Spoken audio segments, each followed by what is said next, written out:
Liam Twomey, how are you? Chaotic times to be writing about Chelsea. Plenty going on and off the pitch. Today, we're going to focus on the pitch. And the big news over the last few days is that Antonio Rüdiger's confirmed he will be leaving Chelsea at the end of the season.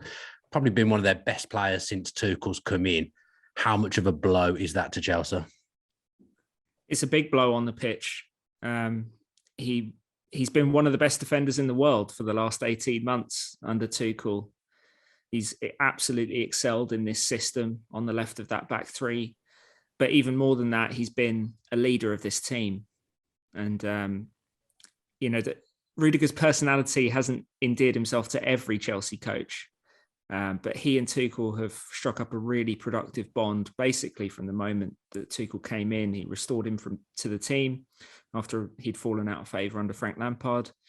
And ever since, he's been ever present, really. And he's been healthy as well. He's had injury problems in his past, but he's had a really good run of fitness.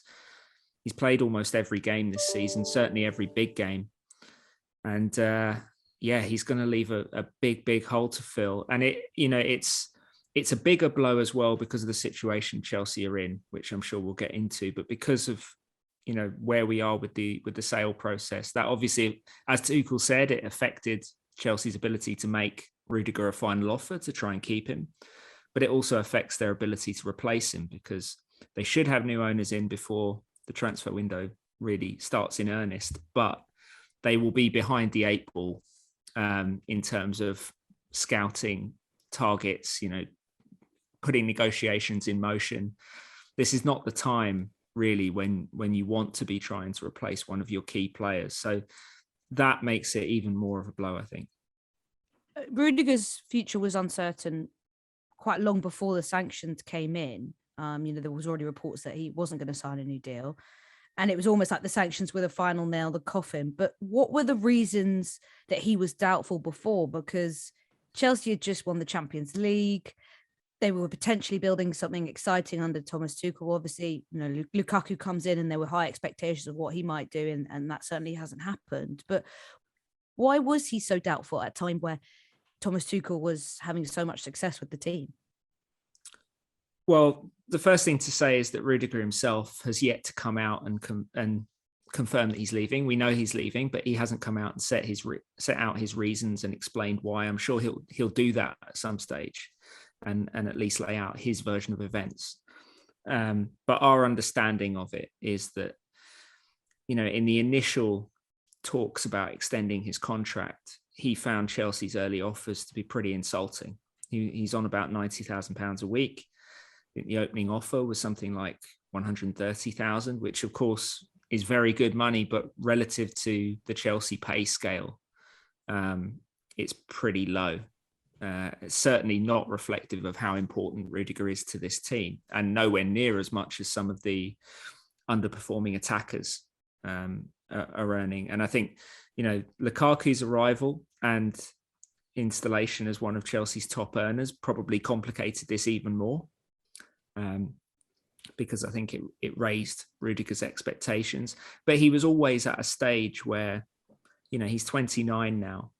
I think he always earmarked this free agency or this next contract as a key one for him, because it's basically his last chance to get a big payday. And there have been talks about he's got big plans to fund community projects in Sierra Leone. So it's not all about enriching himself. He's thinking about setting up his future and his life after football. But he's fully entitled to want to get paid as much as he wants. And he didn't feel appropriately valued by Chelsea. And there was a moment in February when Chelsea tabled a much improved offer where there was renewed optimism that an agreement might be reached.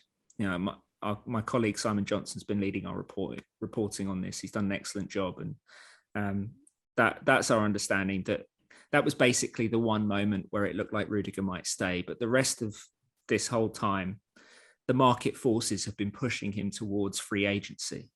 I compare his situation to what happened with Gini Wijnaldum at Liverpool, where you had a player at a very similar age, a key contributor to a winning team, but knows it's his last chance to get a really big payday from a top club. And it was always likeliest that Rudiger would at least canvass offers. And he just didn't feel appropriately valued by Chelsea. I think he wanted to stay, and he certainly wanted to keep playing for Tuchel. But ultimately, he valued the sense of being valued and the size of that contract even more. And it looks like it's going to be Real Madrid. And I think they've put an offer on the table which comes closer to meeting his expectations. What will this do to Thomas Tuchel? Because he's cutting a frustrated figure at the moment. Obviously, there's so much going on at Chelsea. He's going to be carrying a lot of weight on his shoulders. But this is a player that's been a big part of what he's done in the last year or so, coming up to 18 months. He's been a player who's been part of a successful side, and he's been a player that Tuchel is close to and has had a good relationship with. He's one of Chelsea's best players. How frustrated is Thomas Tuchel going to be by this? I think very frustrated, but I think he also understands that the sanction and everything that's happened with Chelsea's ownership and Abramovich being forced out has been completely left field and something that no one at the club could have predicted. So I think there's kind of he's kind of more philosophical about that. And the key comment that stood out to me after the West Ham game when he confirmed that Rudiger had told him he was going to leave was that we will need to find another solution. He's still talking about we. And I think that, that should be hugely encouraging to Chelsea fans, because nothing that Tuchel has said publicly and nothing we've heard privately suggests he's anything other than fully committed to this job. And he wants to keep coaching Chelsea under the new owners, and he wants to be competing for trophies at Chelsea. That is the challenge for the new owners now, is to give him a squad capable of challenging for the Premier League and the Champions League next season. And it's not looking easy, because if you're losing Rudiger, we believe Christensen is gone as well. Straight away, you're looking at recruiting maybe one or two defenders, which is not going to be cheap, and it's not going to be easy, just to try and keep the current distance really between Manchester City and Liverpool. And then you're talking about Manchester City potentially adding Erling Haaland. And I'm sure Liverpool will be looking to strengthen as well. That's the big challenge for Chelsea, is proving that they can meet Tuchel's long-term ambitions. But in the short term, there's every indication that he is fully committed to the club. And that is huge for Chelsea with so much else uncertainty. I've got a question for you, Liam, that's been on my mind over the last few weeks watching Chelsea. How do the fans feel about the fact that they've had two very good centre-backs leave the club in the last year, in Tomori, who is very unfortunate not to be in the England squad, and then Gay, who went to Crystal Palace, who has been in the England squad? The Chelsea fans kind of look at that now as being a little bit short-sighted that those two were allowed to leave with all these problems that they've got going on at centre-back. I think there's a lot of frustration and a fair amount of anger from certainly a section of the fan base. I mean, when you're talking about the fans that are more academy inclined anyway, that have taken more pride in the success of people like Mason Mount and Reece James in the first team, the fact that Tomori was allowed to leave, I mean, he left about 3 days before Tuchel came in.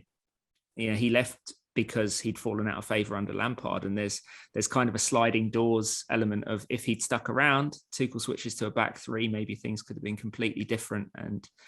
And he could have been a key part of Chelsea's next era now, and a good insurance policy for these other defenders leaving. But it's, as you say, it's the combination. It's the combination of Marina Granovskaya, as she often has, being prepared to play the long game with these negotiations, and take it down to the wire.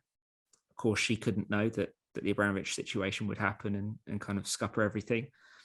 And the fact that they sold Tomori and then Gurhi last summer. Yes, they have matching rights, but that's not the same as a buyback clause. They can't force Crystal Palace to give him back.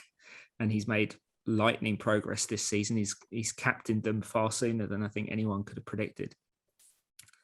And then when you consider that money was used to fund the Lukaku signing, which has been a complete disaster, it does look like, a real case of mismanagement of the squad. And Chelsea have now left themselves in a position where ideally, you'd be looking to invest in the midfield this summer because Jorginho and N'Golo Kante are both north of 30. They have 1 year left on their contracts. Maybe one of them leaves.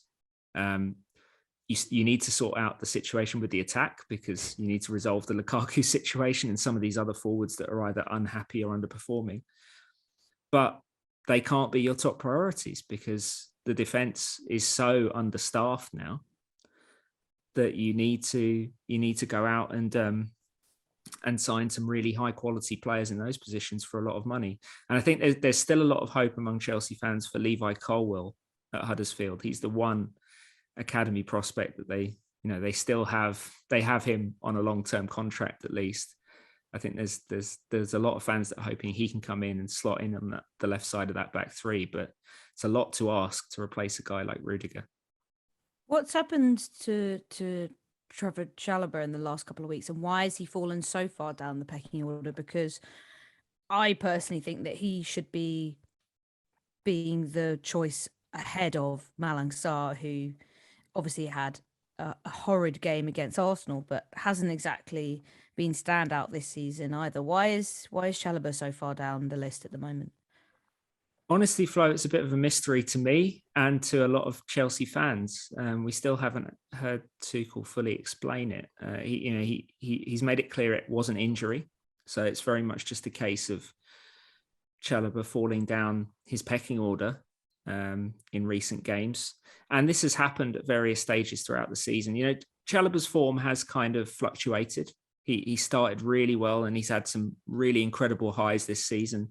He's also had some really difficult times. I remember when Liverpool came to Stamford Bridge and the mistake he made for Sadio Mane's goal, as you'd expect from a young player. But he has overall been one of the best stories of Chelsea's season, his emergence.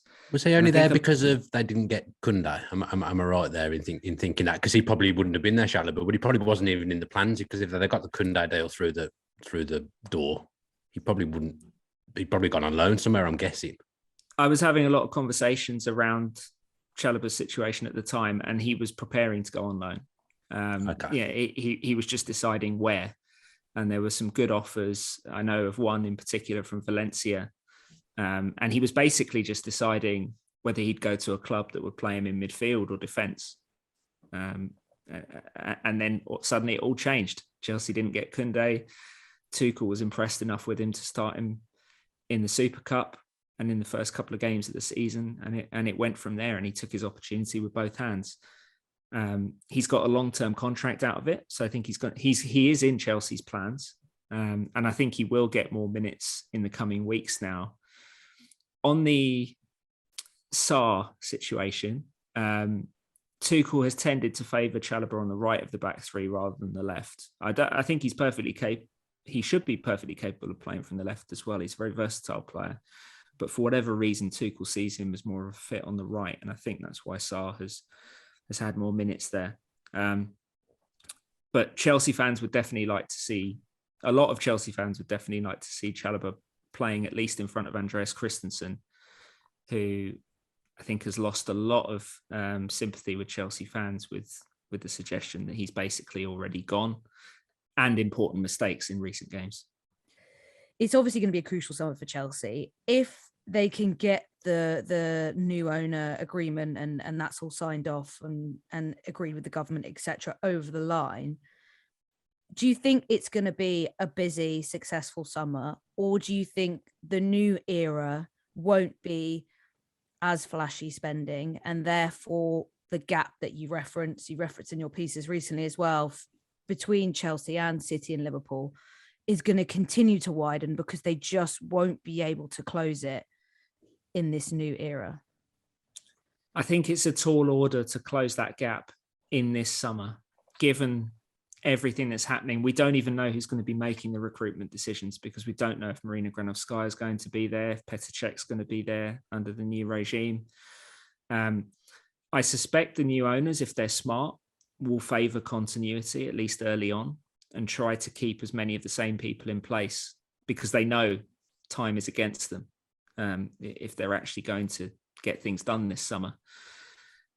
But it's certainly a complicated one, and made more complicated by the the contractual situations that we've discussed. As for the kind of financial resources under the new ownership, the way I look at it is there's an obligation for Chelsea to be smarter and more efficient in the transfer market now. But it's also an opportunity, because I think when you have a billionaire owner like Abramovich, it's a lot easier to just say, oh yeah, well, we'll pay close to £100 million on Romelu Lukaku. We'll go out and activate Kepa Arrizabalaга's release clause, 70 million, make him the most expensive goalkeeper in the world. And if it works, great. If it doesn't, yes, it looks bad, but the cost will be covered ultimately. That won't be the case under new ownership. There will be proper real world accountability for disastrous signings like that. So Chelsea will need to be better and miss less in the transfer market. But that's also an opportunity, because you look at what Liverpool have done under kind of more business-minded American ownership, and they've shown that you can walk. It's difficult, but you can walk that line if you really put the effort in and consider every aspect of a prospective signing and how they fit with your group of players and how they fit with your coach. That it can work, and that you can match clubs with greater resources than you. So the fact that Chelsea won't be at the top of the financial food chain anymore, which I think is pretty much a given, no matter who wins this bid process, doesn't necessarily mean they can't be an elite club anymore. It's just about the decisions they make, and they have to be a bit more consistently better.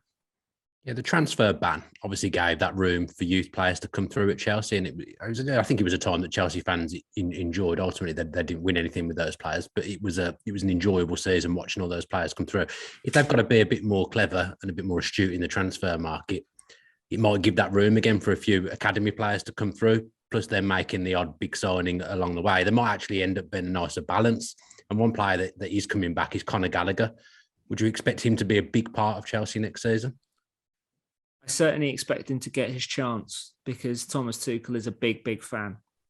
He's spoken a lot publicly about Gallagher. He's raved about him even more privately, based on what we've heard, stretching all the way back to last pre-season when he got to see Gallagher up close and was really impressed with him.